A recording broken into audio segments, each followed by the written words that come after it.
Journey into Comics. Poor entertainment, poor news. Foodies watching movies. Adulting 80s. Podcast for the voice of survival. Kids for sale. Gallif Radio. Brews with Dudes. Journey into Wrestling. Journey into Comics Network. JourneyIntoComics.com. The following is a Journey into Comics. Journey into Comics. Journey into Comics. Journey into Comics. Journey into Comics. Network. production. What's up, everybody?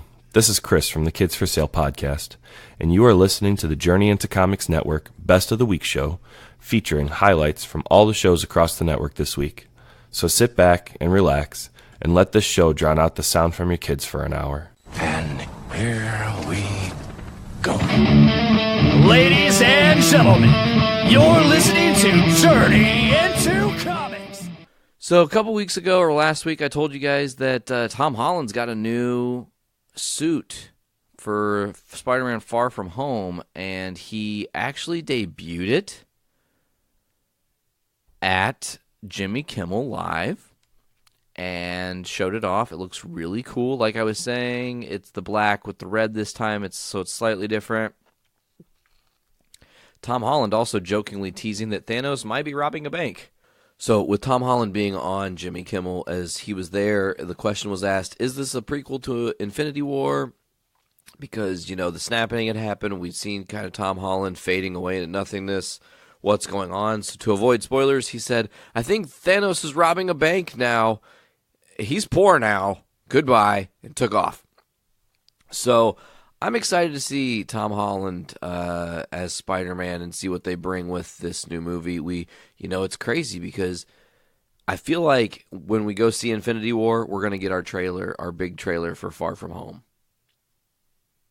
And it's going to, not give us anything, but give us enough to hype. And then when we see the movie, we're going to be like, oh, fuck, now I have to go see Spider-Man next month immediately. I'm so excited. So, to keep on some Marvel news, I wanted to talk about this. This was a very interesting article that stood out to me. I've got a couple more here.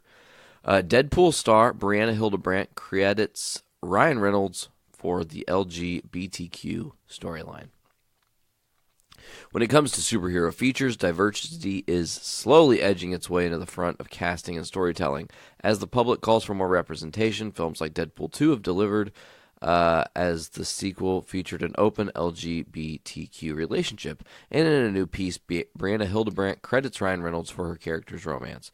Recently, she was chatting with Hollywood Reporter about Deadpool 2, and Hildebrandt said it was Ryan Reynolds' idea to give Negasonic Teenage Warhead an adorable girlfriend named Yukio. I've had so many positive responses, the actress gushed. It was Ryan's idea. I had already done a lot of work with It Gets Better, so I think maybe he had seen some of that. The response has been overwhelmingly positive. For Hildebrandt, the warm welcome has been uplifting both professionally and personally. The actress came out as a gay woman some time ago. She said in previous interviews she was on board for Negasonic Teenage Warhead developing a storyline from the word go. Ryan just sent me an email and was like, how do you feel about this? Hildebrandt told Playboy earlier this year. And so that's great. I'm glad he asked me how I would feel about it. Obviously, I was like, I feel amazing about it. Let's do it. I'm glad that he asked me, though. I probably would have been like, wow. One of the co-writers also said that they ground Deadpool in real life. As outrageous as it is, Deadpool is a very, very grounded movie. I love Deadpool and Deadpool 2. I thought those movies were both fantabulastic. Let's talk about this. So we were talking about what's going on coming up here with what's going on with next year, right? So we've got Avengers, Captain Marvel, and Spider-Man. But then the next year, 2020, we were supposed to be getting Guardians of the Galaxy. That is not happening. The newest update from Production Weekly reports that Guardians of the Galaxy is set to begin production February 2021 now. If you recall, the film was originally supposed to start filming early 2019. It's been pushed back by a whole 2 years.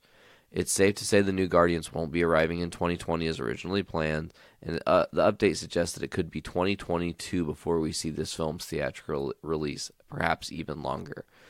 Currently, GOTG3 is still without a director since they have pretty much made it clear that James Gunn will not be getting rehired, although they will be using his script, his ideas, his concepts. They'll probably hire someone to almost do exactly a James Gunn movie. The working title for Guardians of the Galaxy Volume 3 is going to be Hot Christmas.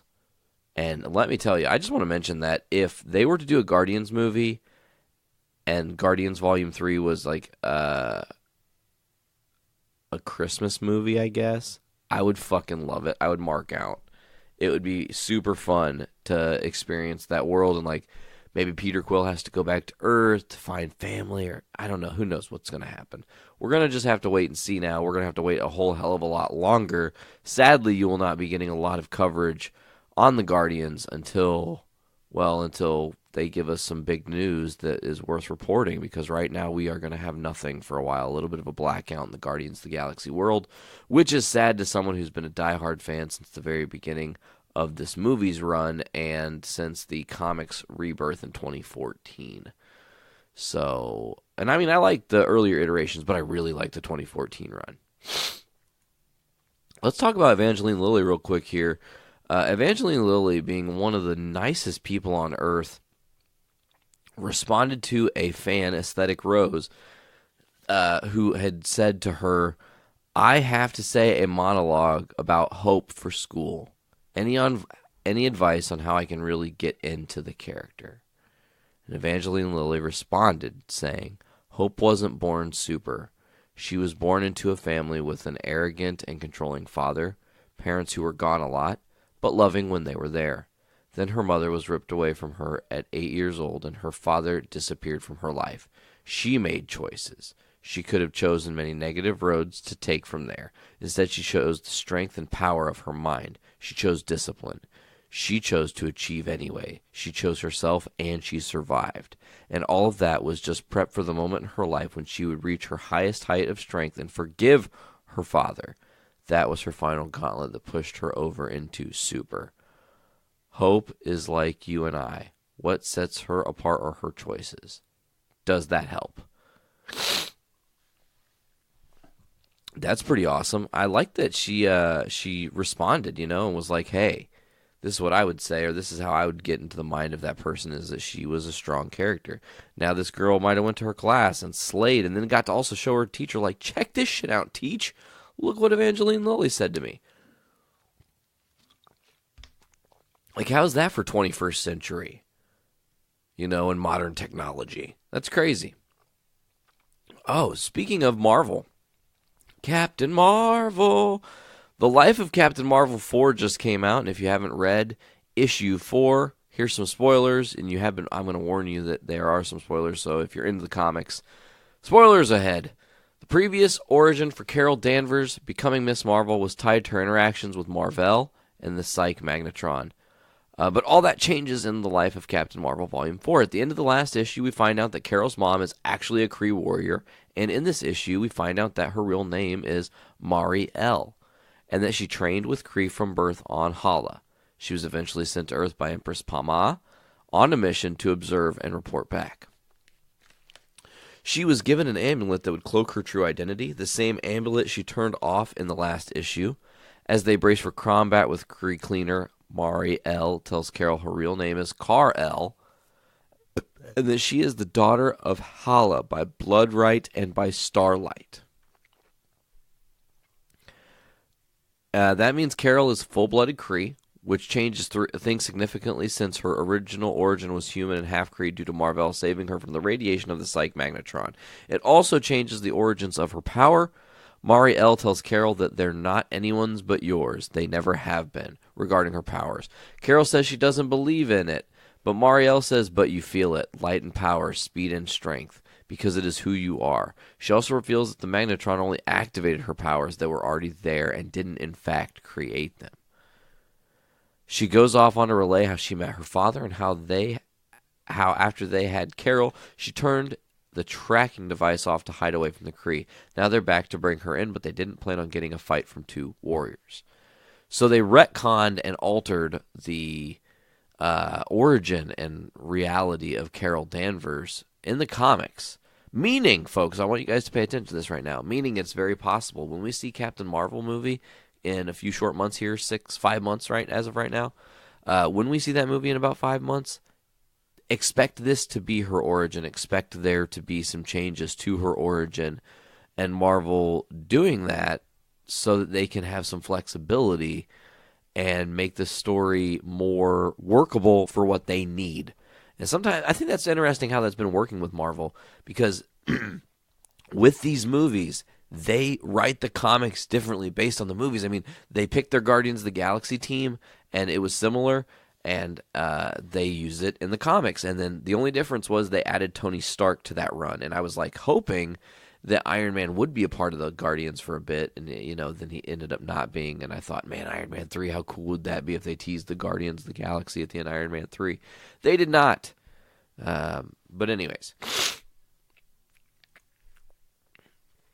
you guys, here's a really interesting one. I'm going to have to shift gears. We got a couple DC things and a Walking Dead thing before we get out of here. Yeah. Walking Dead news? Did Nate say Walking Dead news? I did. I totally said Walking Dead news. Lucky for y'all, the Walking Dead news I have isn't spoiler-fied. It's just kind of an update. We're going to get into it in a minute. But let's talk about this. DC Comics has done something that is probably not permanent, folks. I'm just going to be honest right now. This is a temporary move to get fans talking. But Dick Grayson is no more. Instead, be prepared to meet Rick Grayson. Woo! As DC Comics fans know, in the recent Batman 55, Dick Grayson took a bullet to the head courtesy of KG Beast while Nightwing and Batman were talking with Commissioner Gordon on the roof of Gotham City Police Department. At the time, things looked pretty bleak for Dick, and while Nightwing 50 revealed that the beloved hero had survived the shooting, this week in Nightwing 51 reveals that the man who survived isn't the same. Nightwing 51 sees Nightwing a changed hero. He may not have actually died, but he's dead in a sense just the same. Having lost much of his memory and skills, as well as seen a major shift in his personality, Dick Grayson is gone, and in his place is Rick. Still a hero, just one with a different, everything which should make for an interesting situation, as Nightwing has more than just his own struggles to deal with. Fear germ is killing people in their sleep, giving the hero both professional and personal challenges to face. So, essentially, he takes a bullet to the dome, kapow, and it changes who he is completely. And they're like, "Gonna change his name. My name's Rick Grayson now. I'm not Dick. I'm not the same guy as Dick. I don't feel like him. I don't act like him. Why would I call myself him? That'd be false."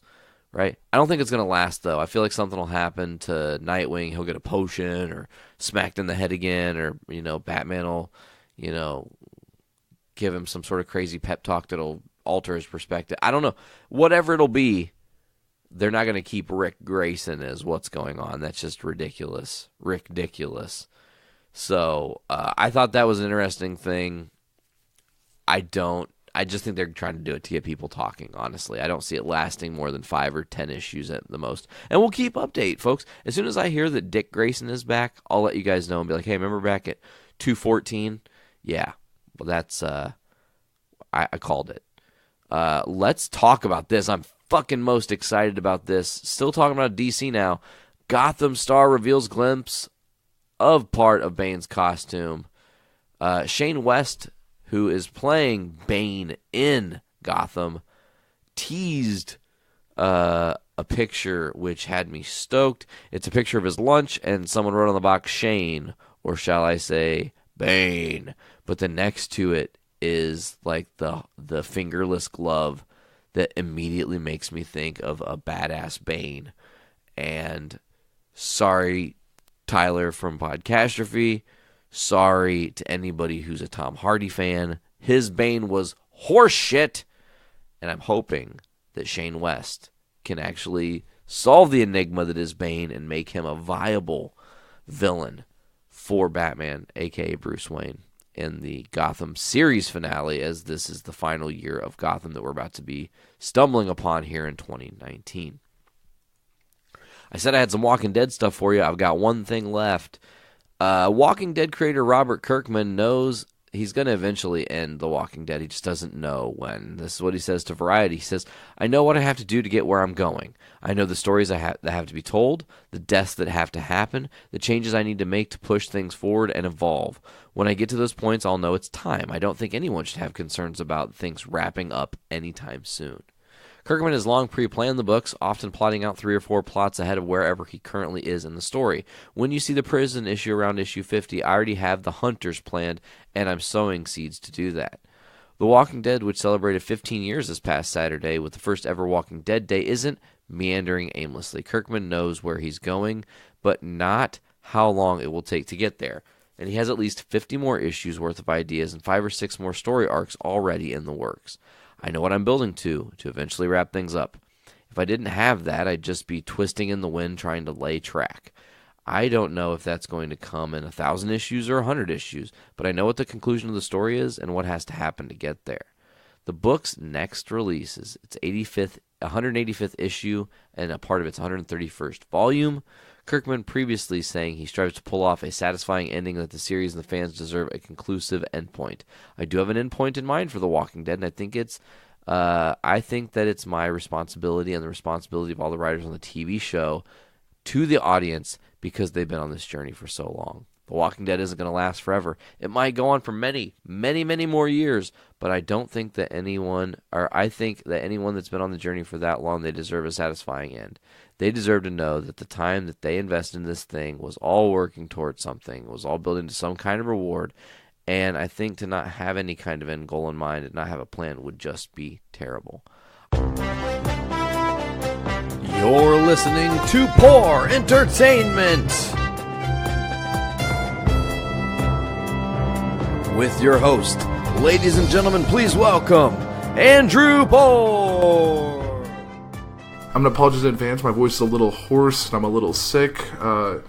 It was my bachelor party this weekend, so things got a little crazy, and alcohol and cold weather don't exactly mix, so it's been a little bit of a recovery. So I guess this is day 2 of Sick Week on Journey into Comics Network, the home for the shows I do, as well as a bunch of other shows that you guys should check out. You can check out all of those by going to journeyintocomics.com, or you can find all of your podcasts, as well as Podcastrophe, which is on its own independent feed that you can check out by searching Podcastrophe on Podbean and all those other podcasting sites, like I said before. But jumping right into the news for this week. It's been a big, interesting week for news in the entertainment world, and one for anyone who grew up at all in the last 50 years involves someone's favorite big yellow bird, and that is that the Big Bird actor and puppeteer Caroll Spinney is retiring after 49 years playing Big Bird, as well as Oscar the Grouch. He's been that character since the program premiered in 1969. So that is intense. But I mean, you're in your 80s. You've been doing this for 50 years. I think that you're more than able to just retire, take some time, take care of yourself. Like, I am all for that. Getting into the article, they put the news out on their public Twitter account, Sesame Street's Twitter account, saying, longtime puppeteer Caroll Spinney has announced that he is stepping down from his role of Big Bird Oscar the Grouch. Spinney is pleased that his iconic roles will be carried on by puppeteer Matt Vogel and Eric Jacobson. Spinney said, Big Bird brought me so many places, opened my mind, and nurtured my soul, he said in a statement. And I plan to be an ambassador for Sesame Workshop for many years to come. After all, we're family. But now it's time for 2 performers that I've worked with and respected and actually handpicked for the guardianship of Big Bird and Oscar the Grouch to take my alter egos into their hands and continue to give them life. For many Sesame fans, it's the end of an era for a man whose characters helped to define their childhoods. Spinney's 5 decades portraying the beloved characters left him in the shadows, even as Big Bird and Oscar became famous worldwide. Big Bird visited China with Bob Hope in 1979 and even showed off his massive dancing skills with the Rockettes and prima ballerina Cynthia Gregory. The beloved bird, who stands more than 8 feet tall, has been feted with a star on the Hollywood Walk of Fame, celebrated with his likeness on U.S. post stamps, and named a living legend in 2000 by the Library of Congress. Spinney embraced his avian avatar, traveling the world, appearing in feature films, conducting symphonies in costume throughout the U.S., Australia, and Canada. He even met his wife of 45 years, Deborah, on the Sesame Street set in 1973. Sesame Workshop co-creator Joan Gans Cooney hailed Spinney for his turn as the curmudgeonly puppet and trash can Oscar the Grouch. Carol has been one of the leading lights of Sesame Street from the very beginning, she said. His genius and his talents made Big Bird the most beloved yellow-feathered friend across the globe, but the sheer artistry of Carol is that he also brought Oscar to life and made him the most lovable Grouch in the world. The role about Spinney, who is also an accomplished author in visual arts, acclaim. He holds 4 honorary doctorates, a Lifetime Achievement Emmy Award, 6 other Emmys, 2 gold records, and 2 Grammy honors. His life and career were documented in the widely acclaimed 2014 film I Am Big Bird. Before I came to Sesame Street, I didn't feel like what I was doing was very important. Big Bird helped me find my purpose, Spinney said. Even as I step down from my roles, I feel I will always be Big Bird and even Oscar once in a while. They've given me great joy, led me to my true calling and my wonderful wife, and created a lifetime of memories that I will cherish forever. The show announced that Matt Vogel, Sesame Street's puppet captain, will take over the role of Big Bird. Oscar the Grouch will be played by Eric Jacobson, a puppeteer who also performs Grover, Bert, and Guy Smiley for Sesame Street, as well as Fozzie Bear and Miss Piggy for the Muppets. So that guy's definitely getting another famous character for his repertoire. So definitely kudos on a great career, bringing 2 very iconic characters to life and joy to children everywhere. So definitely enjoy retirement, enjoying the rest of the organization. That's got to be not fun being in that big suit with your arm always above your head and all that other rigging and stuff to bring something that large to life. So kudos. Moving on from something else that involves TV, and that's something also Nate talked about on Journey to Comics yesterday, and that is that Netflix has canceled Luke Cage and Iron Fist, jeopardizing Marvel's ambitious superhero project. Netflix and Marvel need to start thinking outside the box before audiences drift away or Disney steals them. The more likely scenario. Is truth universally acknowledged when a company or politician wants to bury an embarrassing story? It's released on Friday afternoon. After most people have tuned out for the weekend, the practice has become so widespread it is even as a name, the Friday night news dump. Netflix must really wanted to bury the news that it was canceling Iron Fist and Luke Cage, 2 of the 4 original TV series commissioned from the Marvel Cinematic Universe in 2013. Because news of the former broke first last Friday, October 12th at 9 p.m., and the latter didn't become widely known until this past Friday, at 10 p.m. Marvel fans should be worried the Netflix shows are not without their flaws, but allowing them to die would be a real loss for the genre. The timing is not great for Netflix, which just released the 3rd season of the sibling show Daredevil on Friday, October 19th. The biggest problem here is that Netflix originally designed these shows to intersect, but has been inconsistent in doing so, leaving some storytelling feeling unmoored. It was an interesting experiment, but for it to successfully continue, Netflix will have to figure out a way for the various plots to stand on their own, and more interesting ways to get them to work together. If Netflix can't find a way to do this, Marvel's parent company Disney is liable to dominate the superhero landscape on TV going forward, as their new streaming service becomes the much more family-friendly choice from Marvel starting in 2019. There are already Marvel Cinematic Universe shows on several different networks, most of which are at least partially owned by Disney. Netflix is the only non-Disney-owned company currently producing MCU series. This is due in large part to Netflix's unparalleled commitment to the Marvel community, as the ambitious slate of interlocking plot lines prove. The goal is to recreate an episodic movie franchise, but for TV, much like Marvel's Phase 1. Netflix's opening gambit featured a man in a red suit taking on vigilante justice. The other shows simply echoed big screen Marvel archetype. Luke Cage was given super soldier serum like the origin story behind Captain America. Jessica Jones was offbeat as Thor, and Iron Fist featured a lead who most complained was terribly miscast, like Edward Norton's Hulk. Then the whole Next Link gang got together in the Defenders and luckily formed a team like in the Avengers. The problem is, for all its success, Netflix hasn't been able to keep up with the Hollywood. The Avengers was the highest grossing movie of all time when it arrived in 2012. In contrast, the Netflix show The Defenders was the first Marvel Netflix series not to even get automatically renewed for a second season. And releasing no less than 5 months in the space of 12 months. And by releasing no less than 5 series in the space of 12 months, showrunners are clearly running out of ideas. Watching the episodes of Daredevil Season 3, one can spot recycled plot points at every turn. This pro-prison stance echoes The Punisher, that imagined antagonist feels straight out of Jessica Jones, which was once new, it's started to feel repetitive. So what can Netflix do? One potential fix would involve shortening the seasons from 10 to 13 episodes to something more manageable. Too many of seasons have included what feels like 2 distinct story arcs, each of which run about 6 episodes long. The second seasons of Luke Cage and Iron Fist tried to move away from this formula, but Daredevil Season 3 once again reuses the format, which a classic pivot occurring in episode 6.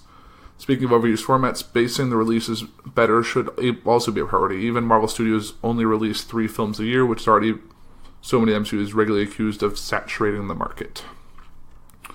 So it'll be interesting to see what happens. I know a lot of people have said that with Luke Cage and Iron Fist both leaving, that there's a possibility of a Heroes for Hire series coming, or maybe even a cinematic version of that, or a cinematic version on Marvel or on Disney's streaming service, which would be an interesting option if they made an MCU film but it was only released on the streaming platform. That would definitely give someone an opportunity to be like, yeah, I'd be up for that. Sorry, my computer decided to make noise for you all. But like I said, keeping up with the Marvel Universe, and that is some interesting news that I saw earlier today as I was preparing this episode, and that is that Deadpool is Marvel's next Black Panther. I am speaking, of course, of the comic world. I think if they tried to do that in the movie world, there would be an outcry for fans of Chadwick Boseman. But hey, we saw him disappear, turn to dust. Spoiler alert for Avengers: Infinity War. So Deadpool, as far as I know, is still around. So yeah, maybe he will be the next king of Wakanda. Marvel fans have only dreamed of seeing Black Panther and Deadpool together in the movies, but their comic book crossover proves that fight wouldn't go the way you might think. In the comics, their showdown is going to leave Deadpool sitting on the throne of Wakanda. Yes, really.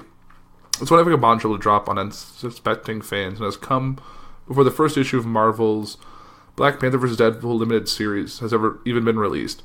But before ones get worried about the twist of the series has been revealed, we should point out that based on the other covers and teased plot details of the series, the level of insanity is high, even for Deadpool.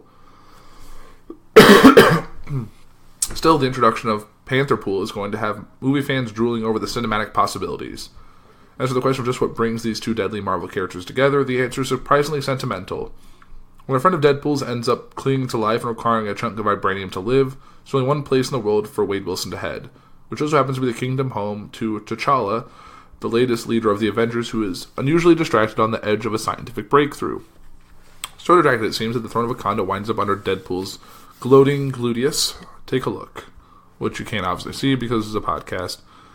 And it looks like a very a very Black Panther-looking Deadpool suit, complete with ears and the claws and the hands, but still very Deadpool in terms of the eyes, the katanas, the belt. But he's sitting on the throne of Wakanda with 4 Black Panthers sitting around him. So that's definitely a pretty neat looking cover. So we'll have to see what involves from this. The obvious mystery of Deadpool's place of the throne, as well as Deadpoolified Black Panther suit, speaks for itself. But what makes the story even more exciting is the tease of the victim clinging to life.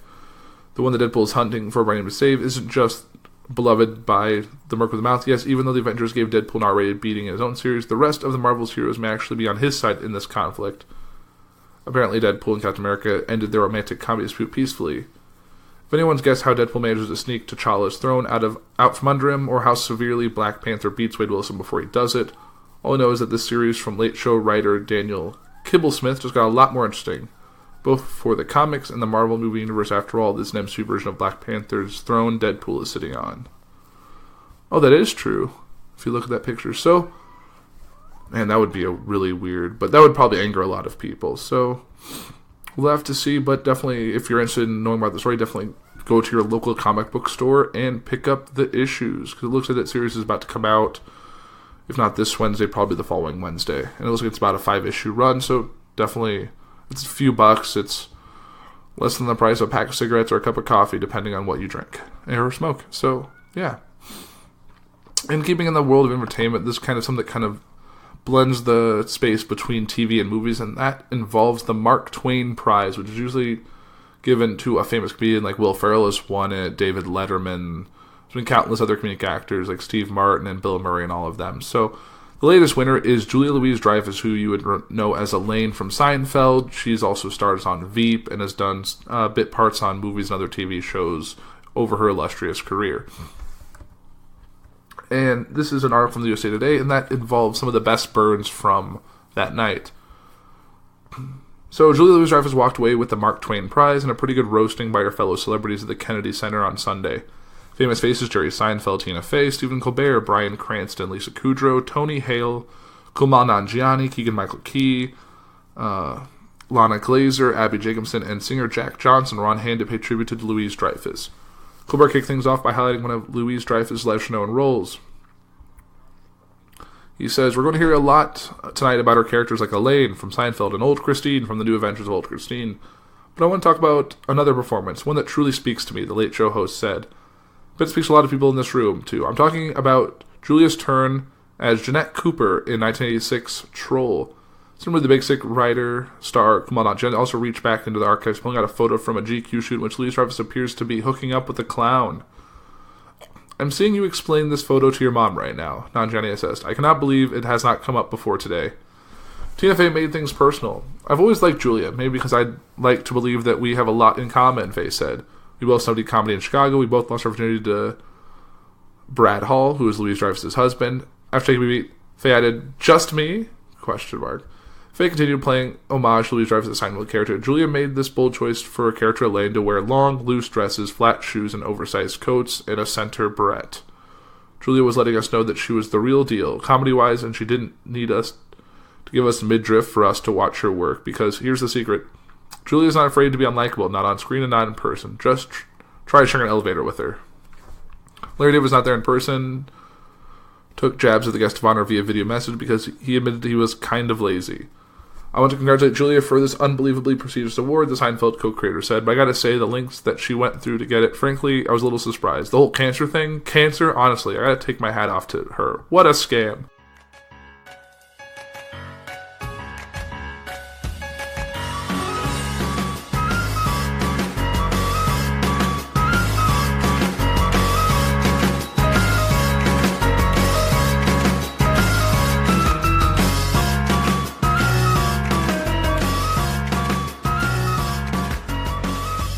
Poor baby. I had a long weekend. He had a couple long weekends.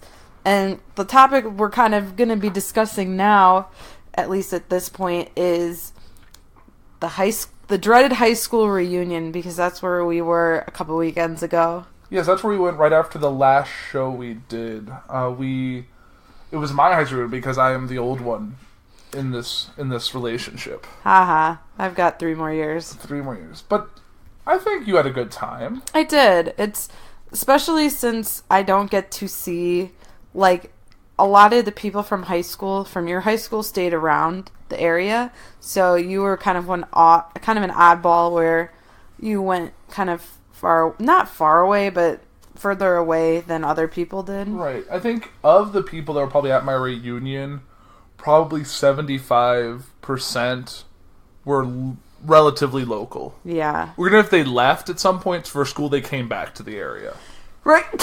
And we were in that I was in that smaller percentage, me and a handful of others that went away and just are back for the weekend. Mm-hmm. Or they still have, like, their parents living in Danville or wherever. Right. I think a lot of people, I don't know how many people actually stayed at, like, a hotel or anything. I know a couple I knew were staying with parents. And then I got to see a couple of my old friends I haven't seen in a very long time. And you got to meet them, too. And you got to get a taste of what I was like in high school, which is always fun. Oh, yes.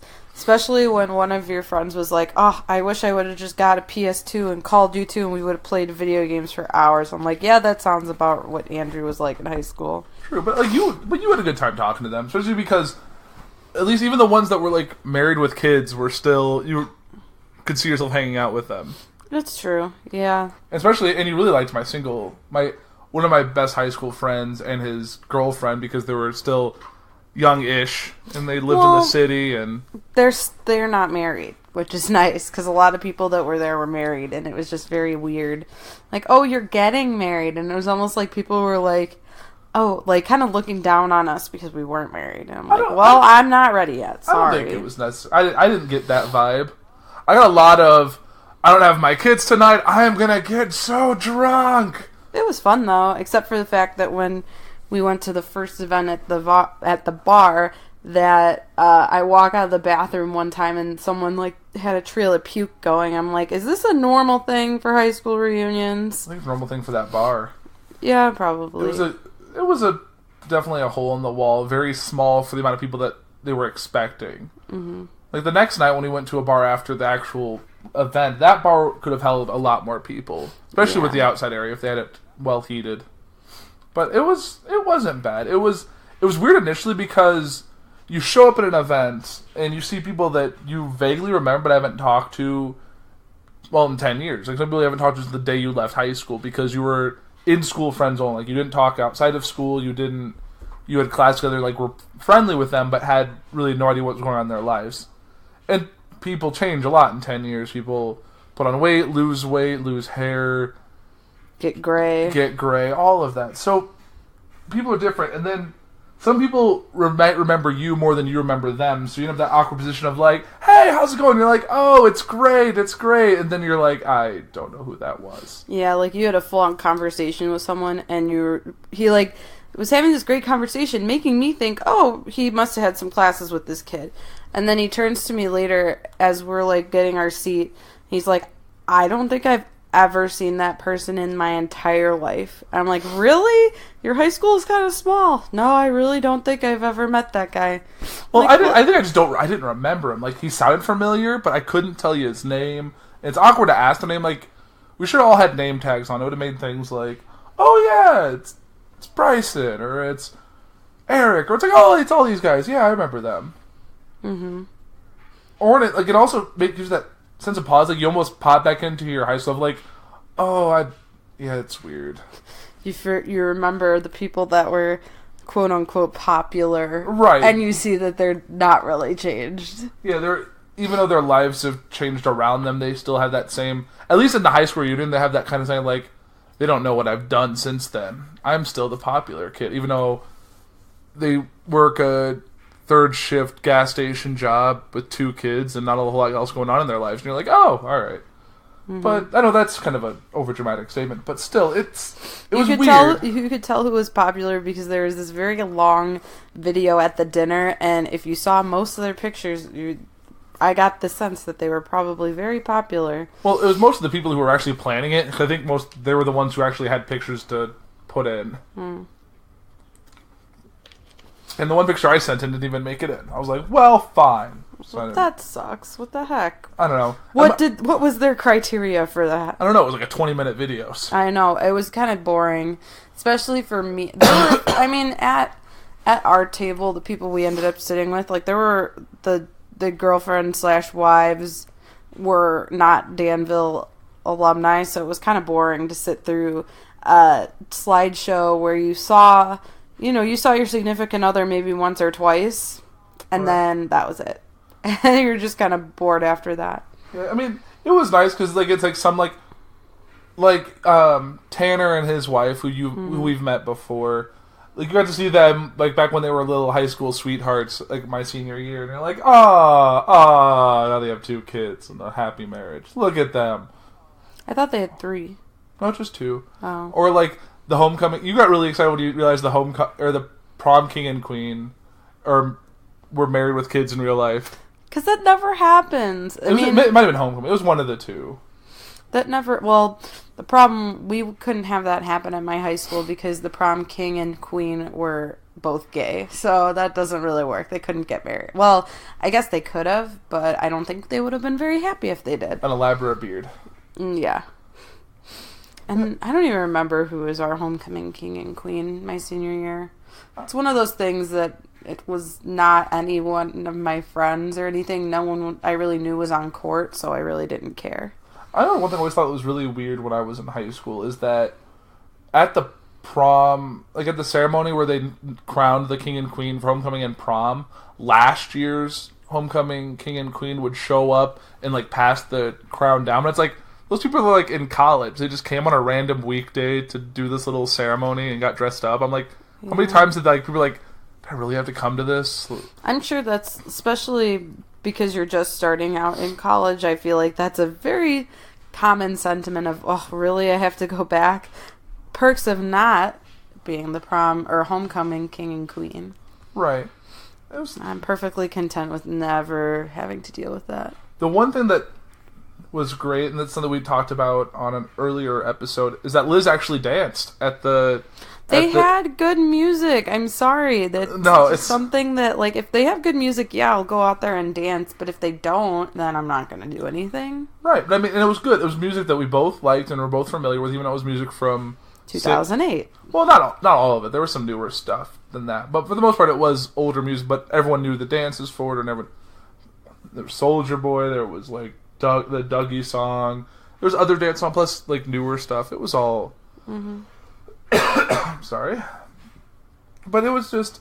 I liked it. It was a nice chance to get away and kind of see people you haven't seen in a long time and will probably never see again.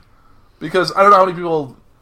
I feel like there's not a 15 year that people typically put on, so the next one's probably the 20, and who knows if I'll come back for that or where I'll be in my life. I'll be even able to, but it's... I don't know. Well, I'd hope you'd be able to. Well, not like you're... I don't know, dead or anything. No, I meant like I could be living somewhere else where it's not as convenient, or I have work things. Because some people wanted to come to the 10 year and couldn't do it, but I don't know. I feel like the further you get out from the 10 year, the less likely you're going to keep up with the people you were in high school with. Yeah. Like if you aren't still talking to them, you're probably going to remember less and less of them. Mm-hmm. Like I feel like that slideshow like they played would have made more sense like a 20 year because of how much time had been separated from when you were actually there. Mm-hmm. Yeah, the only thing that stinks is... So, I'm friends with a lot of people I was friends with in high school still. Like, we still talk and hang out and whatever. And I really want to go to my 10-year, and I don't think anyone's interested. And I'm trying to convince them that it's fun. Well, I haven't really had a chance to talk to them about all this hoopla of 10-year. And I kind of want to, like, I don't know, play it up. It was a good time. I had a good time. And... it was fun because I could drink at it. And a lot of people were like, actually one of Andrew's friends, they were talking to the homecoming king, and they were like, you guys have never seen me drink.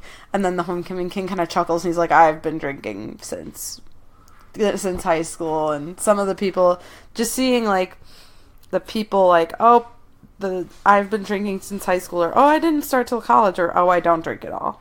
Right. And then, also kind of funny, because you're like, someone said you were giving us shots. It's like, you want shots? Okay, let's have shots. Mm-hmm. Liz got involved in her shots with that same guy who, like, it's like, I'm going to buy you a shot. And then, like, later it's like, here's your shots. You want one too? How about you? Okay, 6 shots. Let's do it.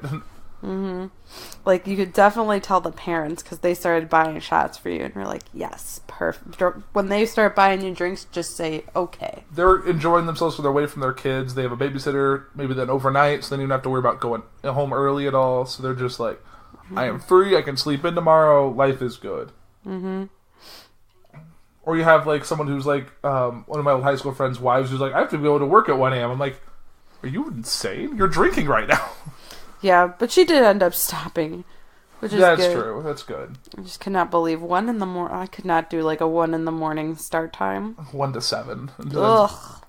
Like, even if your body adjusts to it, but, like, I would be useless during most daylight hours if I had that kind of job. Mm-hmm. I am useless during those daylight hours. Well, I meant, like, the rest of the day. Like, when you're off work, I would sleep all of normal day. Like, you're right. Sorry, that was a cough burp thing. Yeah, that's gross. I'm just dying. It's fine. Yeah. This is that's what happens when Sick Andrew Network has time. too much fun. I had a lot of alcohol and a lot of cold weather. Yes. And it just wrecked my immune system. Yeah, but Andrew gets sick a lot. I don't... You get more sick than I do, and I'm a teacher. True, but I think you bring it home. Well, I can't help that. Your body's used to it because you're around them all day, but you bring it home to me and I'm not as used to it as you are. After 10 years of teaching, you'll be fine. Yeah, by the time you're 10 years into your career, I think I'll be used to it too. One of my coworkers at work, whose wife's also in education, says, like, yeah, you get it brought home and it just invades your house and then it goes away. But you get better as life goes on. I'm like, well, that's good to know. At least I didn't bring home, like, MRSA or, like, flesh-eating bacteria or anything like that. Not yet. That would be terrifying. And please don't do that. I won't. Like staph infections or whatever, all that stuff that was spreading. Or they had lice. Last year there was a kid who had lice, and they were out for, like, a month because they couldn't... Because, like, now the lice are so immune to some of the other treatments from the past that you actually have to go to a louser and like I think it's like $100 and some for someone to literally pick out the lice. So it's no out of longer your like head. the So it's small no comb longer, in the shampoo. Right. It doesn't. The shampoo is not as effective, and it just depends on how, I guess, how bad your lice gets. I'm sorry, you probably just like drowned it, like dip your head in water and let it just sit there. Yeah, I don't know. It's lice are very interesting. Yeah. Not that I want any because I Don't get- never got lice. Don't get lice or any other problems like that. Yeah. Kids, right? Yeah. But thankfully we don't have them right now, so we don't have to worry about it. Mm-hmm.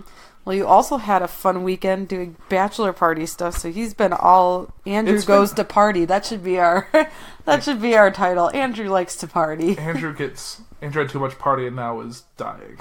Yep. So what did you do this weekend, dear?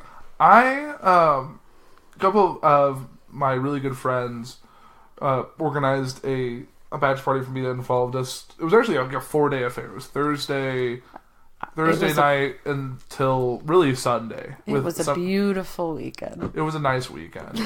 So yeah, Thursday night went up to the Wisconsin Dells, stayed at one of those resort water park things, which was pretty fun. Got to swim and do a bunch of like water slides and stuff like that. When you say it like that, it makes you sound like a total noob. Well, like, I did all the stuff that I was when I was a kid. I went to the water park. Well, I mean, it's like we're all kids at heart, so you get to have a little bit of fun, and then we'd leave and go drink, go to a bar, go to a strip club, go to a brewery. We had very adult things, like Uber driver that picked us up from that. It's like, I usually get a lot of people picked up from here to go to the strip club, and we're like, yep, that's what happens, and then off on our merry way. We're gonna fuck the sodomites in the...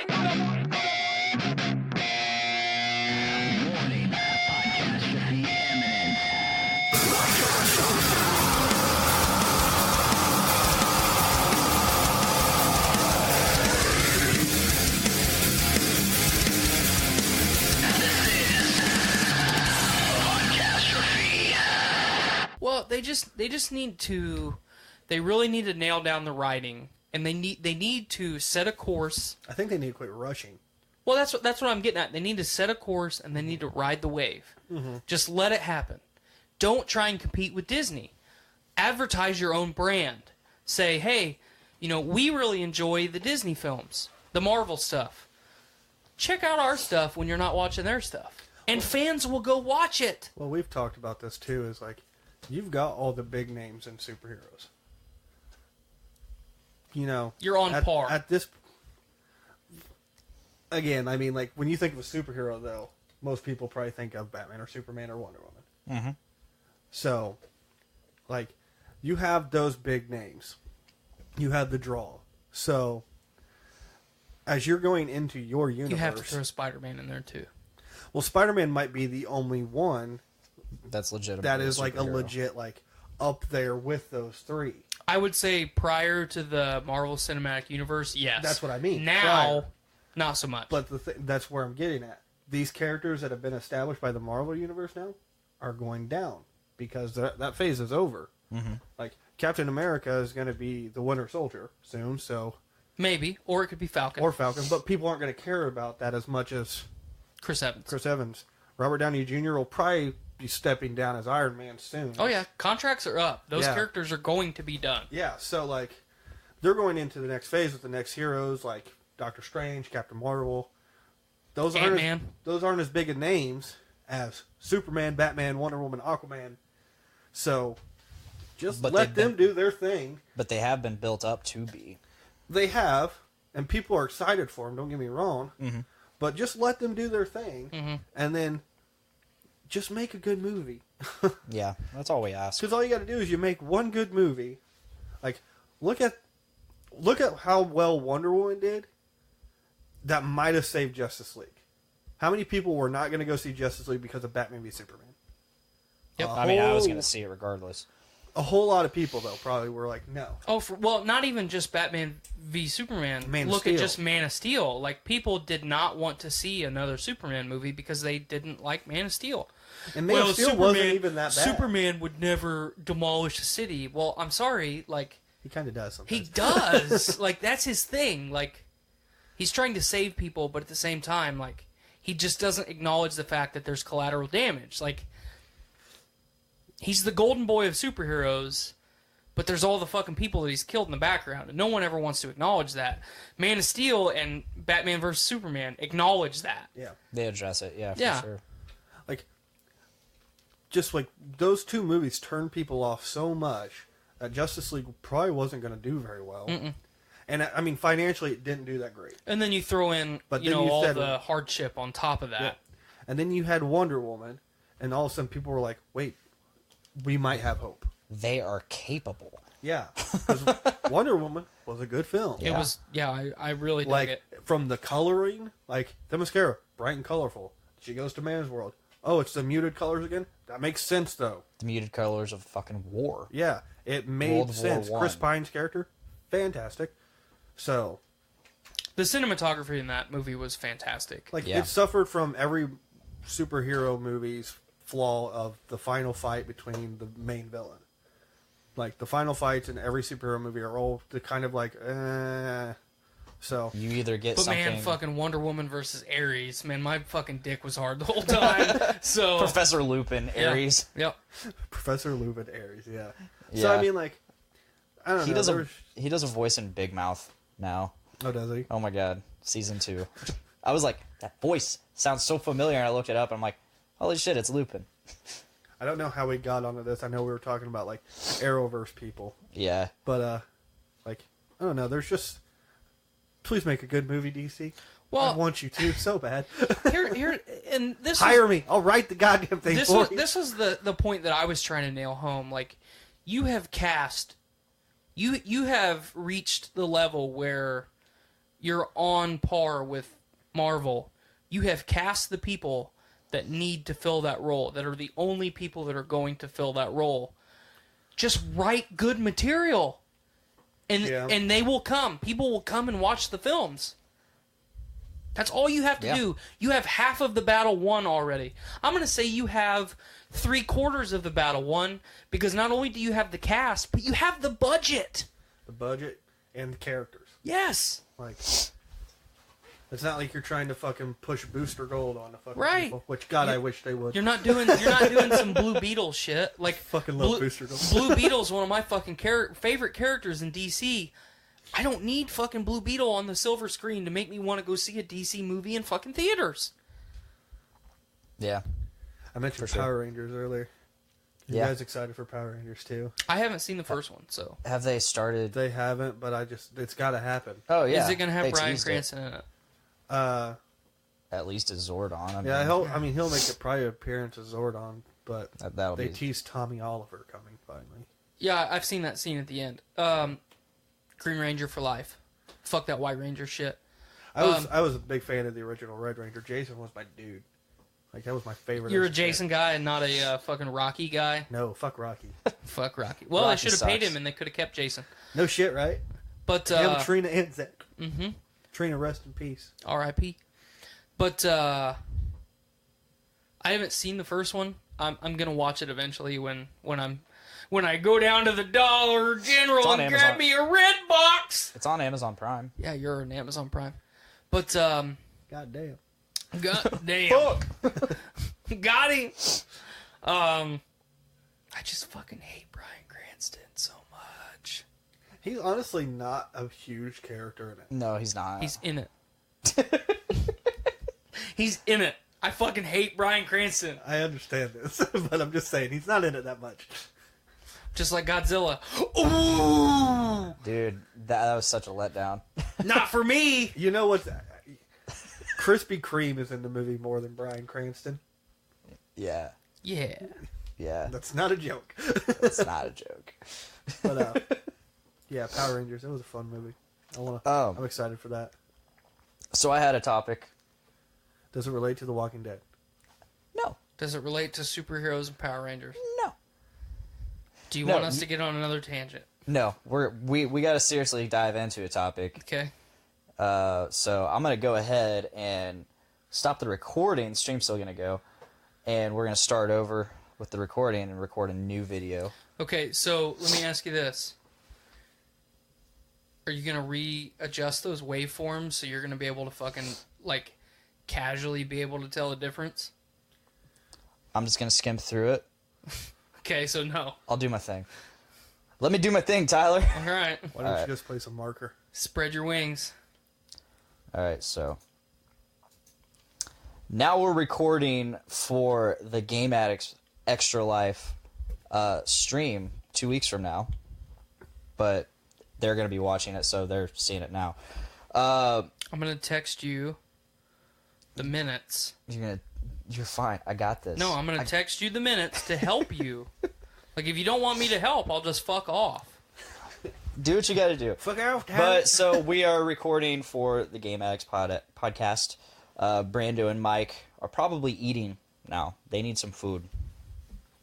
So we're gonna allow them to do that while we talk some Assassin's Creed Odyssey, which I've been wanting to do this for a couple weeks now. I'm so sorry. Thanks, Matt. You sent me a 17-minute video that was comparing. It was two people comparing Odyssey to Origins, and long story short, they went over like all the pluses and the minuses, the cons and the pros, the shortcomings, the positives of both of these games. And it turned out that like they're pretty much at a standstill from both of those people. One person was like, yeah, I still favor Origins, and the other person was like, yeah, I still favor Odyssey. It was you and I. That's why I sent you that video after I watched it. Absolutely. Everything that person A said was in favor of Origins, which is me, and everything that person B said was stuff that you and I had talked about, which is in favor of Odyssey. Yeah. So after I watched that video, this is this is verbatim the conversation that you and I had already had. So that's why I just sent it to you to reaffirm that Origins is a better game. It was definitely more in depth than our conversation. Like I had barely even played the intro level to Odyssey by the time I had watched this.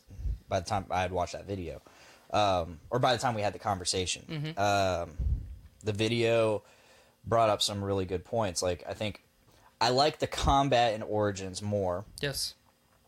But in the end, overall, I'm still liking Odyssey more than I liked Origins. I just like the setting more, honestly. I figured that was the biggest thing. It is the biggest thing. I'm liking the characters more, although Bayek is a really awesome character. Bayek is a leaps and bounds better written character than. Are you playing as Cassandra or Alexios? Alexios. I'm playing as Alexios too. Alexios is a very well written character. Bayek's story is hands down better than Alexios' story. But it's the age old fucking story of fucking, oh, my kid got killed, I'm gonna go fucking get some vengeance. It's a vengeance story. But man, it was good. It was good. Well, what I played about halfway through the game. You need to finish it. I will eventually. Because when you get to the end game stuff, your opinion of that game will change. Okay.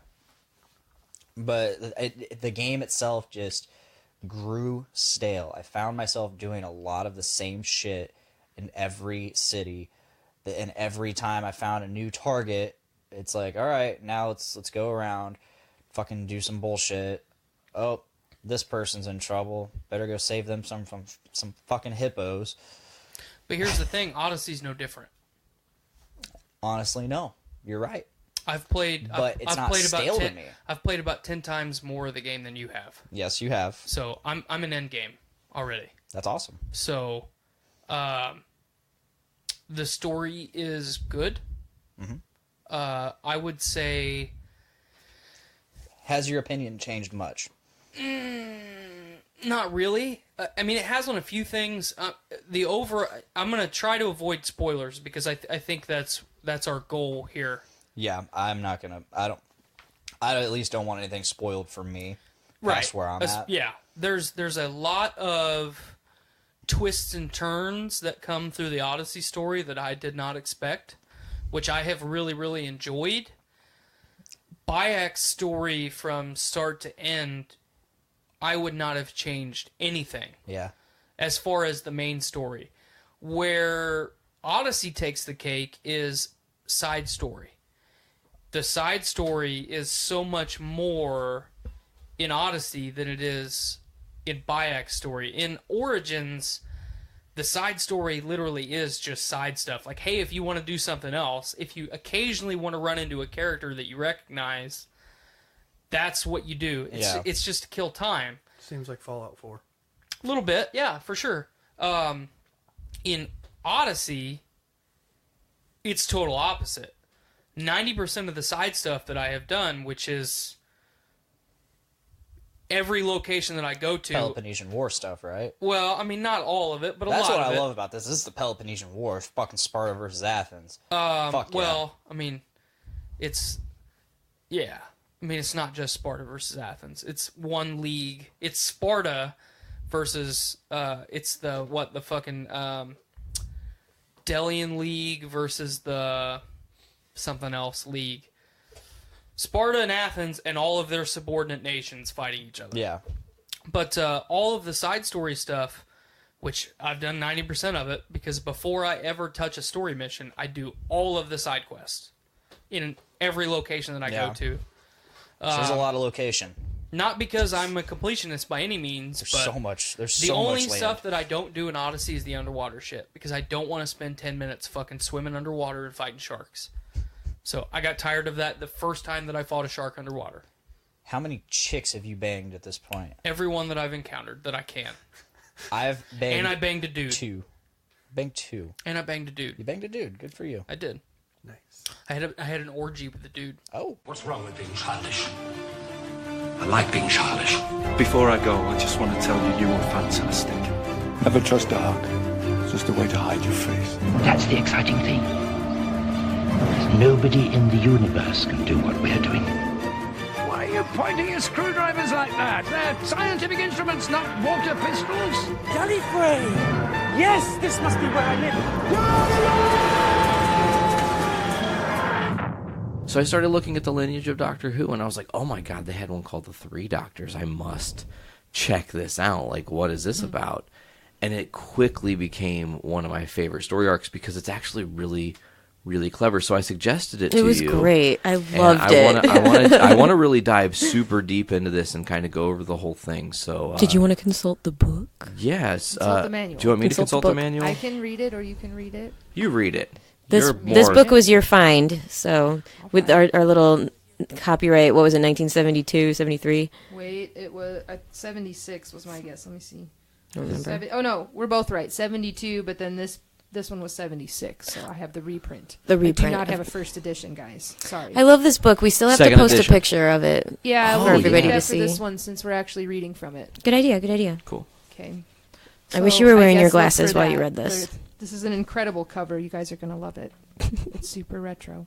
Okay, well, this is from The Three Doctors, 1972/73. That's what it says in the book I'm reading from. 4 episodes by Bob Baker and Dave Martin. Okay. I'll read all of these things. And then this is what the book has to say, the synopsis from the tome. The energy of the Time Lords is being drained by a mysterious black hole in space. And a cosmic ray research balloon brings back a blob of animated gray gel, spelled with a G, gray gel, which dematerializes people on contact. It expands and besieges the Doctor and Joe in the TARDIS. The only way the Time Lords can help is by sending the Doctor's previous selves. The brains of the 3 Doctors discover the incidents are caused by Omega, which they pronounce Omega. Omega. Omega. Omega. But it's spelled Omega, like the Greek symbol. Who is a bitter Time Lord trapped in a universe of antimatter for thousands of years. The 3 Doctors cross the time bridge and rematerialize in Omega's world of antimatter. They destroy Omega by making him a supernova, and the 3 Doctors return to their rightful places in time and space. That's what this book has to say. So she just said time bridge, and it made me think of one of my favorite quotes from this, which was from the First Doctor. So one thing to mention is the First Doctor is never actually on the TARDIS or with the other 2 Doctors. He was actually very sick when they were filming this. So they filmed this from his house on green screen stuff and imposed him on the TVs. But they explained it by saying they didn't have enough energy to get him there. Because the Time he got Lords, stuck in the TV. Yeah. Well, the Time Lords, like they say this thing, the Time Lords were up there and they were getting their whole energy drained by this black hole, this energy caused by equal Omega to and in opposition to, is what they say. Exactly. Their own energy, and they say, whoa, how could somebody match some? Because they're stuffy. They're the greatest beings in the universe. The Time Bureaucrats. Lords. Yes. How could anything match them? How could they? It must be another Time Lord or something. It must be something of equal power to us. So they were really freaked out. But they send the second Doctor with his little flute, his little recorder. Patrick Troughton. I love him. I loved Oh, he's so him. sassy. He just wants. I think His better stupid with little music. bowl cut. Yeah. Loved him. Yeah, he thinks better with music. I love that. Yeah, but of course. Yeah, it's a precious little recorder. I see you've redecorated. I don't like it. I don't like it. Yeah, that happened in this episode arc too. Because he sees he's in the third Doctor's TARDIS, which is different than his. Yeah, that's just the next regeneration from him. Mhm. Oh, he's like, I damn. don't like it. Disappointed in his older self. Yeah, that and was. then they bicker and fight the whole time. I loved it. Yeah, it's super like an old funny. married couple. Even Yeah. though it's just him arguing with himself. Yeah. And the fucking Brigadier was just like, "This is nonsense. I don't believe it." Oh, yeah, he's that's like the right. straight man from Monty Python sketches. Yeah, he is. What is this nonsense? This is silly. And that's important. This is too silly. That's Yeah. important to note too, Too because silly. the Brigadier meets the second Doctor when he first meets any form of the Doctor. Right, that's the Doctor the Brigadier And knows. then when we are this deep into John Pertwee's series as the Doctor, the Brigadier is a fixture in the season. Yeah. I mean, he's Right. in every episode arc and often used. Yeah. So Not it was really an a ensemble. companion though. He's just like there. he's the head of unit. He's the Brigadier, yeah. you know? He's just the Brigadier. So he is constantly like, this isn't real. You aren't the same person. And it's funny because up until a certain point, they're never in the same place at the same time. Right. So the Brigadier's almost in his head like, he can change his face whenever he wants. This is nonsense. He's just trying to screw with me. Like that's more Like- silly. Like that's more reasonable to him than There being you two know. of them. Yeah. That it being the same Crossing Lord time streams. arguing Exactly. with himself. Don't you know? cross the streams. Or yeah. But anyway, so the episode, they bring the second Doctor on the ship first to help, and then they say, "Oh, we need more help," or whatever. It's clearly not working. So they try to use the remaining bits of their energy to manifest the first version of the Doctor to go help them. But that's how they explain him not actually being there, is because they don't have enough energy left To get him all the way there. Get him all the way not regenerate. I don't know how you would describe that, but just rematerialized, I guess, like reborn, Temporarily displace him. Yeah, Yeah, that's temporal it. They didn't have displacement. enough of their energy to do that. They only had enough to get like him from the TARDIS going on the screen into the new TARDIS. Exactly. So he's just on the screen of the TARDIS, but he's like you said, at his home sick or whatever it was. Yeah. So he wasn't able to do the series. But I love that line he says, "What's a bridge used for, eh? Yeah. Cross it." Yeah, yeah. He's just so like, sassy, like, come on. Yeah. Yeah, he's like, "Come on, dumbasses, just do it. Just Yeah. figure it out, guys." And that's like And they his do. advice, and then they do. And they figure it out by putting their three heads together. That's what's so Contact. funny. I love. Context. Yeah, and then it's like this weird, like, visual mishmash of all the Doctor's faces, like, like. Yeah, it's great. But that's how they're thinking. They're like, "Oh, of course, that's what we'll do." And they come to the Contact. conclusion. Everybody's Contact. just staring at him, like, "Okay." I think that was some sort of telepathic communication. Thanks, Joe's Joe, for, adorable. She's so precious. Joe Yeah. is she's super cute. She's definitely an underrated companion. Yeah, she's great because Easily she's one of also my favorites. smart. Yeah. But she's just like his little pet. Yeah, and she just like the And he Doctor just looks at says her like, all kinds "Aw." of weird stuff. Yeah, and she's just like all doe-eyed, just looking at him, like, Right. "Well, And he Doctor." tolerates her as his Yeah. little pet and Yeah. thinks she's adorable. Right. Oh, him in his velvet suits and his cape. Oh man, John Pertwee's hilarious. I know. So Drama. Pertwee's Doctor goes into the black hole, and he's going to go face Omega. Omega. Yeah. Omega. Omega. Omega. And Omega knows that he's the Doctor. He's going to try to convince the Doctor to help him to live forever and to get out of this mess that he's in, being stuck in this He pocket. just wants to leave. Yeah, he just Yeah. wants to get out. He's like, dude, I But just he's want to get the evil. fuck out of here. He's like- and then kill you all. Yeah, yeah. He can do stuff from there, but he can't leave there, right? He's kind of Like displaced. he has the energy to create the whole world around him. He's kind of like Quill's dad almost, Yeah, he is. but he's like in this Ego. antimatter, But he created his own prison. right? Because he essentially. can't leave. Yeah. Man, a metaphor for life, you guys. Damn, right dark. there. You know, Oh my God. You manifest your own destiny. But while that's happening with the third Doctor, the second Doctor is getting captured. with one of the army guys, one of the unit guys. I can't remember which one his name was. It wasn't the brigadier. I don't know. But then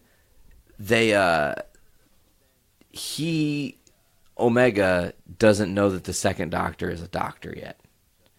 And then finally it's revealed that that's what's the case. And then he says, here's my real plan. I have to give my mask up to one of you to become me so I can get the fuck out of Dodge because I want to go not here, anywhere but. But he... When they take the mask off. Oh, yeah, that was amazing because they take the mask off and it's like the back shot and it's the doctors reacting. And they're like, oh my gosh, this is the most terrifying thing I've ever seen. You know? It's not the case because there's nothing to be seen. Because he's not even there. He's not even there. And he they doesn't say, even exist anymore. Don't you know, Omega, that... You're only alive because you will it. You're only alive because you will it, which was an amazing thing. But also, he had talked about how being up there with the antimatter, it would slowly dematerialize you. Right. And he thought he was protected from it, but in reality, it had long destroyed him. Right. So he was just his own consciousness animating a metal suit. And the only way that he could ever be free was to be killed. Yeah, brutal. Oh, what a great story though. Yeah, it sounds great, but then you watch it as this one act play or this several act play, and you're like, oh damn, that's some cheese. You guys. The drama of it. Yeah. The overacting. I am Omega. It was great. Cannot be. Yeah. Oh my god, it was insane. I loved it. I highly recommend everybody watch Old Who. You'll dig it. It is absolutely fantastic. I don't know how much time we have. Well, right now. We're still doing okay. Okay. I found something interesting in this book. Maybe we read it today, maybe not. We are talking about the 3 doctors, but apparently there's 1, 2, 3, 4, 5. It's 6 pages here, but it's synopsis of the 3 doctors.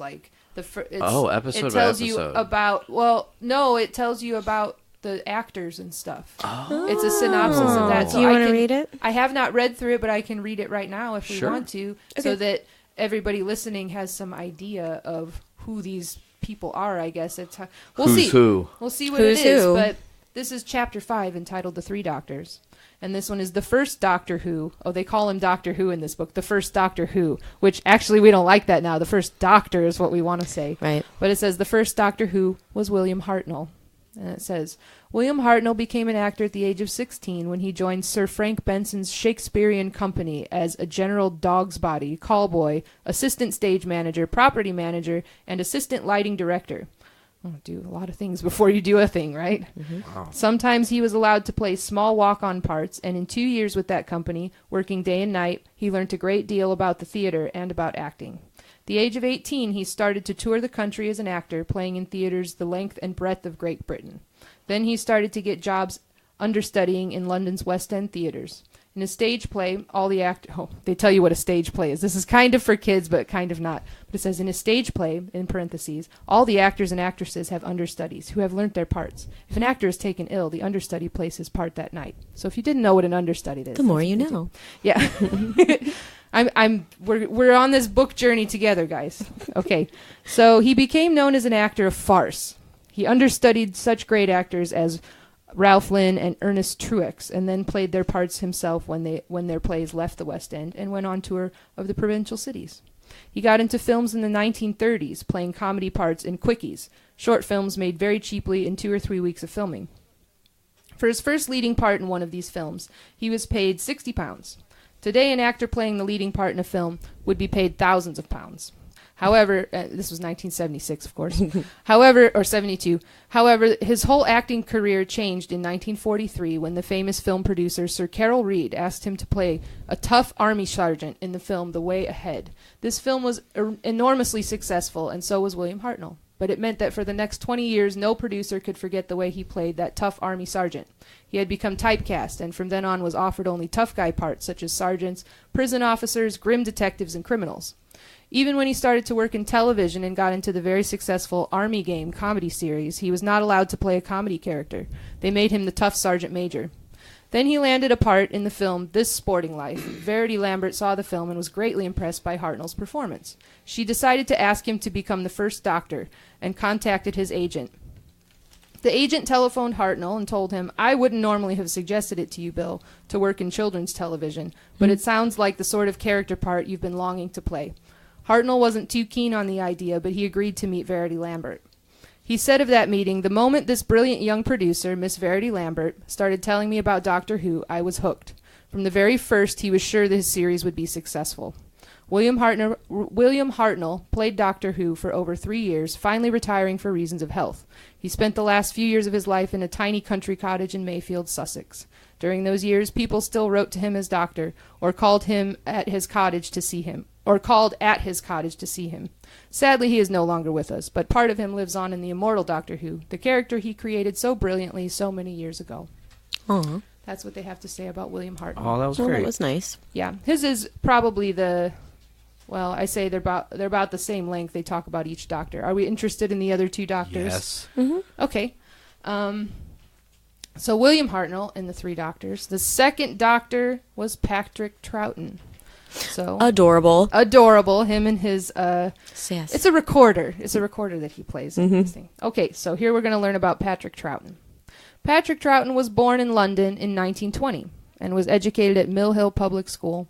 He started his career by going to the Embassy School of Acting at Swiss College in London, which was run by Eileen Thorndike, sister of the famous Dame Sybil Thorndike. I guess she's famous. He won a scholarship from there to go to the Leighton Rallius Studios for actors at the John Drew Memorial Theater in Long Island, USA. He was in America when the Second World War broke out and returned to Britain on a neutral Belgian ship. It crossed the Atlantic safely, and then just off Portland Bill, in sight of England, it hit an enemy mine and sank. Troughton was one of the lucky ones to escape in the lifeboats. Holy shit. Yeah, wow. I didn't know that either. He joined the Tunbridge Repertory Company in 1939 and was acting there for a year. In June 1940, he joined the Royal Navy. First, he was in destroyers, protecting the East Coast convoys from enemy submarine attack. Then he was transferred to the motor gun boats and was given his own command just after the Allied invasion of Normandy. He was demobilized from the Navy in March 1945 and joined the Amersham Repertory Company. Troughton first got into television in 1948 when it had just started again after the war. Since then, he has played an enormous number of dramatic parts on our screens. He was making a film in Ireland called The Viking Queen when he was asked if he would like to become the second Doctor Who. At first, he didn't want to do it. He felt it was not the right type of part for him.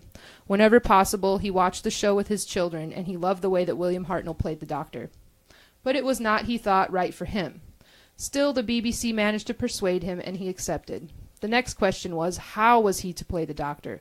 Why not play it like Charlie Chaplin, said Cindy Newman, the BBC's head of drama at that time, a sort of cosmic hobo. And that, in fact, was how Patrick Troughton played Doctor Who for the next 3 years. Of his time as the Doctor, Patrick Troughton says, "Of all my years as an actor, I think these were the happiest. I particularly enjoyed acting with Fraser Hines, who played Jamie. We never once had a crossword all the time we worked together. Aww. Also, Innes Lloyd, the producer, when I started, and Peter Bryant were great to work for. I had a lot of fun." In return, Patrick Troughton gave the millions of viewers a lot of fun. He was enormously popular as the Doctor, but after 3 years he felt very firmly that enough was enough. Patrick Troughton had always been, and always wanted to be, an actor rather than a personality. Someone who could transform himself completely, get under the skin of many different characters. You can see. Excuse me. I could see that about him. Sorry, I needed to probably drink a little drink of water. I will do that in a minute.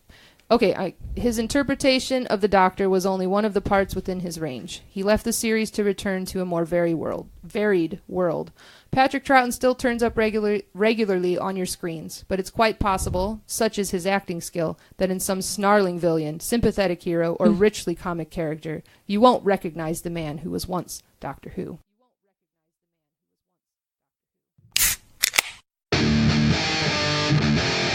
It's time for Brews with Dudes.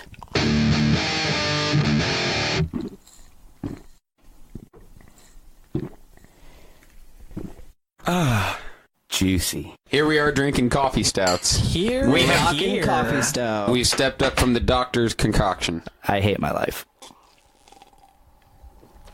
Whoa. That tastes like you're drinking cold brew coffee. Yeah. That tastes like cold brew. Man, that tastes so fucking good. That was really smooth. I worked at a coffee shop for a very long time. I had a lot of cold brew back in my day. That tastes exactly like cold brew. I barely taste that alcohol. So I will delve into this. Unfortunately, this is another 4 hands, so it is out of St. Louis, which was my fault. Sorry, it's okay. It's okay. But still mighty tasty. This can, it still has that matte texture to it. I love it. It is really cool. I can't tell what it says above Moroccan though. What does anybody have any? No. It looks like there's no maybe, indication. I think it's Zellage. Maybe is Zellage Moroccan? What Zellige? That does sound. That looks about right.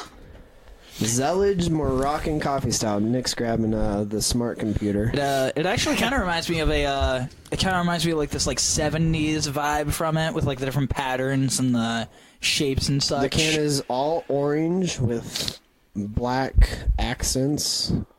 Y'all see when Nick posts a picture, but I'm seeing here now. It's brewed with coffee, cinnamon, ginger, nutmeg, cardamom, black pepper, and sea salt. It's full of flavor. It's really good. So good. Dick, do you like it not being a black coffee or a black stout person? I'm not going to say I like it, but I'm going to say it was really smooth. I will say that I liked it. I can not much for coffee drinker. I can taste the pepper. I can too. It's nice. It's a nice flavor, though. That's the thing that I like about it. Is again, I'm not like an IPA or like. Well, this is a stout actually, and I probably will be the first person to ask this since we're on the subject already.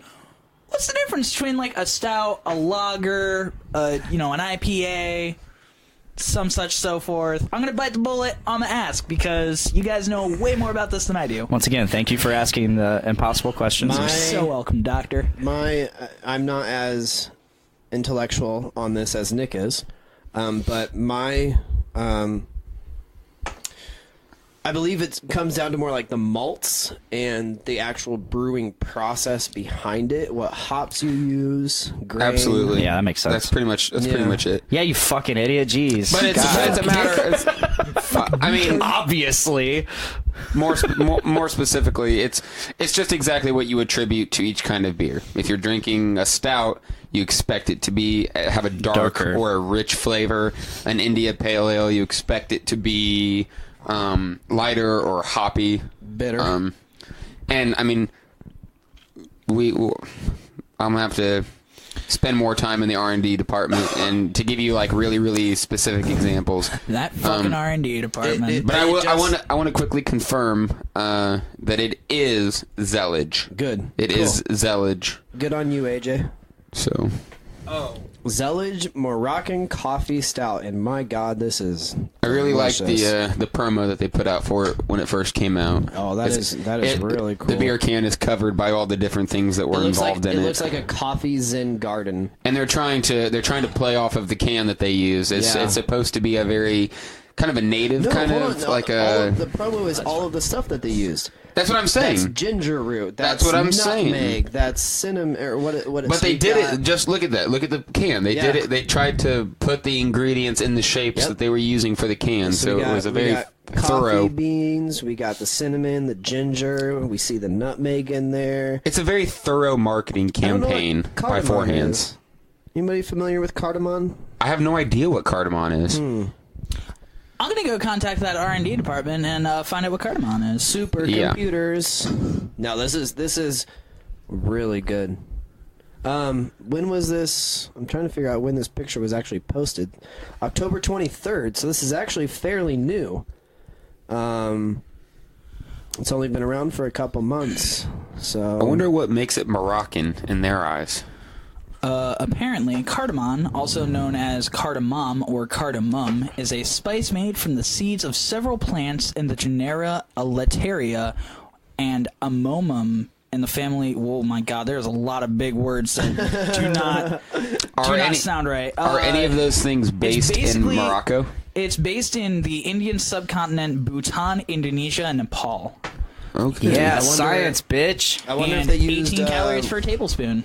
I wonder if it depends on where they got their actual coffee beans from. That is a good point, Brett. That's a good point. That might be where the coffee came from. So Nick has just shown me a picture of a peanut butter chocolate milk stout from Four Hands called Absence of Light, which sounds amazing. And then what was the last one you had just showed me? It was the porter. I don't remember. Looking on these pages, I'll see like other beers that they've put out, and I'll just shove it in everyone else's faces, so we don't get to talk about it. I meant to bring it up. Oh, the Mud Monster. Yes, Mud Monster, peanut butter something or another. I don't know. If I don't think that was a peanut butter one. This one was the peanut butter. Look up the Mud Monster again, real quick. But that peanut butter style looks really good. I've really enjoyed all the brews we've had so far. Yeah, we're killing it. Honestly, these are really, really good beers. I'm glad with my haul. Let's give a quick shout out to Brett for supplying us with the entire episode's worth of beers. I will toast to that. Thank you, Brett, for the brews. Mic clap. Now you gotta do the one the clipping begins. Man, our editor is gonna hate us. Oh wait. Ooh, Super Flare India Pale Ale. That's another one on their page. That looks amazing. For reasons I will explain later. Nick, we're gonna have to take a trip to St. Louis. Yep. Like St. Louis is fun. We're gonna have to find like a concert or something. St. Louis is a lot of fun. Oh, that won't be hard. That won't be hard. To where we can go see a great show. Maybe get a couple of the bros to go in and get a cheap hotel or something for the night. See a great show. Get some great beer. I don't think we have talked on the show about our next adventure. The one coming up tomorrow. No, we did bring up. Tomorrow we're going to 450 again to get the Super Nugget Bros. You did bring that up. Sorry. But we are in February. Brett and I and our friend Chris Piot are going to see Protest the Hero. Yes. It's their second date. It's their second date, and it's their 10-year anniversary of their album Fortress. I am not going to lie. Pretty jealous about Protest the Hero. Brett actually introduced me to that band, and I was just like, "Oh, these guys are really good." And he just told me, "Yeah, Nick and I are gonna go see them." And I was just like, "Fuck." Yeah. But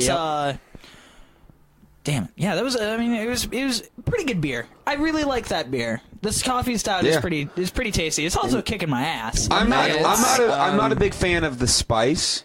It does kind of have a little bit of spice. It's a little too spicy for me, but there is so much flavor going on. I can definitely taste the cinnamon, definitely taste the coffee. But I made a pepper beer, the Ghost Pepper beer. Yeah, and it's a doozy. It is never had any ass kicker. It is so spicy. It's like biting a pepper. You drink it and you're like, oh no, what have I done? You can't have more than a half pint. No, I've never had it. If you drink a half pint, you're satisfied, and even by the end of it. I don't mean to interrupt you, but so you're saying that nobody has anybody had more than half pint? No one's drank a whole bottle to my knowledge, because we put I think 2 or 3 ghost peppers in it, and it's just an ass kicker. I challenge this. I mean, you could probably put one in the fridge. I could do it. Like, it's not like, okay, I love spicy food. I'm a big spicy food guy. So this beer, like, it wasn't overly spicy for me, Nick, but it had that kick. It's a huge kick. It had that kick, and I would not. The beer was great, and I wish we could drink some right now, but I would not want to drink a full pint, because by the end of it, your stomach is going to hate you, no matter what. It's so full. It's a very full beer. You seriously just need to take a shot's worth of it to get that feeling. It goes down your throat, and it lines your throat, and it hits your stomach, and it fills your stomach. It's powerful. I remember the first, I'll call it, negative review I ever got of one of our beers. We're at it was LaffyCon. Yeah. and we had a booth set up, and someone walked up and tried it, and they come back about 20 minutes later, and they're like, "Hey, man, I just want to let you know that was, first of all, the worst beer I've ever drank, and it's arguably the worst thing that's ever been in my mouth." Oh, ouch! And you know, okay, so speaking of LaFiCon, you came on stage during the Journey into Comics live recording, and that was one of the beers you brought up. Yeah, and Nate loved it. I like it. I really like it. Nate loved it. I gave it a try. It wasn't bad. I refer to it as a splitting beer. It's a novelty beer. Yeah. Yes, exactly. You're not going to drink multiple bottles of this stuff. You know, it's a thing you tell your buddy. You're like, dude, I got this beer that's got ghost peppers in it. Want to split it? Yeah, that's what it is to me. I like making beers like that. It's not a beer. It's not a beer where you go, we're getting fucked up. It is not for the faint at heart. It is a mean one. It was decent though. Yeah, I liked it. I definitely dig it. Real quick, not to get too jumpy between topics and stuff like that, because I can be like that sometimes. Just jump off the platform. We're right, going. Immediately. Just swan dive. We're done with the ghost pepper. How much does the Super Nugget Bros cost? I believe it's going to be somewhere near $18 for a 4-pack of 16 ounces. But so that is... Yes, you can definitely give me money. The plan is that's going to be the beer for New Year's. I'm going to go and I'm going to buy probably a case of it. And then that and the Johnny Walker Blue are going to be our drinkers for the night. Because I would totally like. I mean, okay. Nobody listening to this can see it, but I'm wearing a Super Mario Bros. Shirt, and I'm gonna be wearing this when I'm drinking that Super Nugget Bros. Oh yeah, dude, it looks. And I'm gonna enjoy it. I think it's a double dry hopped IPA. I think that's what it is, and it just looks amazing. It's gonna be really, really awesome. I gotta say, now that I walked away from my mic and didn't drink this beer for a second, I definitely have the residuals of that black pepper spice behind it. It's hitting my palate really hard. I'm definitely noticing in the final couple drinks. I'm like, exactly. I was gonna say, as I'm hitting the corner of my glass, like I just got down to the very last bit. You can definitely tell there's a lot of pepper to it, but it's still.